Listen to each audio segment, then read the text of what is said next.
So, hello and welcome, or welcome back if you've been before, or if you're a newbie. Thank you so much for joining me. Today is not my standard format because I've got quite a lot to say, all concerning this beautiful, solid, very heavy, very big brown owl. Look at him. Oh, look at those eyes. Look at his feathers. Can you see his feathers? There's the back of him. So I'm going to put him on the turntable and tell you a little bit about this owl's adventures. And also, I've turned it down in case he gets a bit, turned the speed down in case he gets a bit disorientated. Because I don't think he's got jet lag now because he's been in the UK for a couple of months. But anyway, the story about him. I have no idea if he has a name, but I do have a name of a person that he was very much attached to. That person was Jean Marie Jones, and she lived in California, and she was born in 1921 and lived to be 103. So that means she recently passed away. She had an interesting life. I know her because my husband's cousin, which makes her my cousin-in-law, is married to Todd, who is this lady's grandson. So when Jean passed, they got a lot of her belongings, and this owl was in the middle of it. And as soon as Alison saw it, she said, "This has to go to the UK for Pam because no one else could look after it the way she will." That's me. Anyway, when we were chatting about it, because she wasn't there she flew from America to Manchester and left the owl in her father's house. And I went to visit her father a couple of weeks later, and he said, "There's something dark in the corner. I'm not sure what it is." I mean, he's 98, he'll be 99 next year.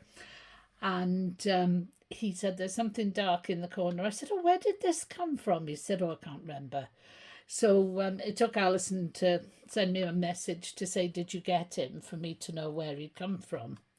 So anyway, the lady adored owls, absolutely adored them.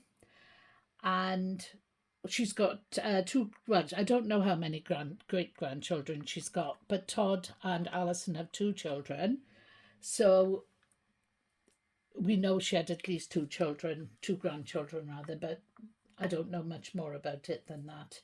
What I do know is that apart from her passion for owls, she was a very kind woman who she was the kindest woman you could wish to meet, to be honest. She was a home bird until she was in her 70s when she began to travel the world.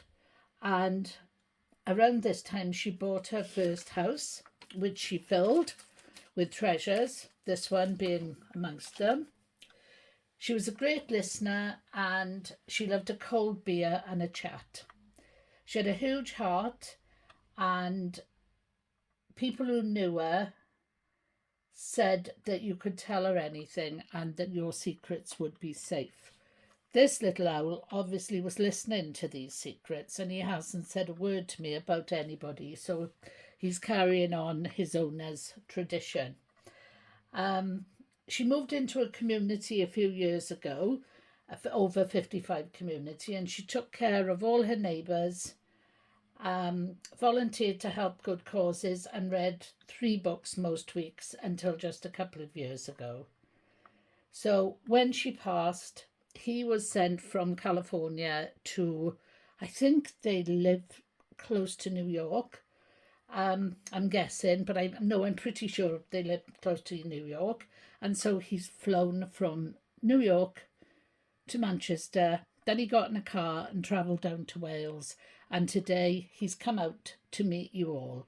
He is stunning. I don't know how old he is, but as I say, he's really, really heavy. And I will tell you a little secret.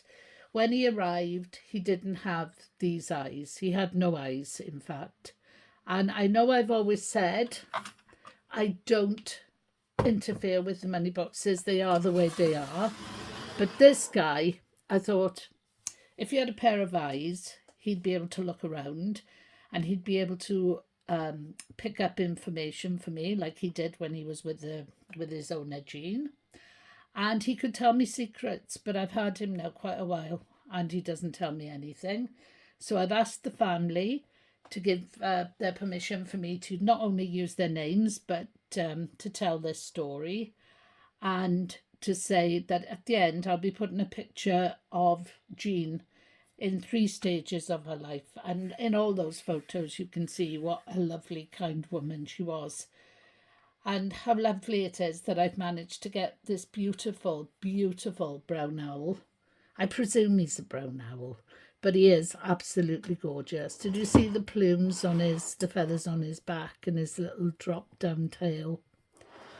So I hope you've enjoyed finding out a bit about this beautiful owl.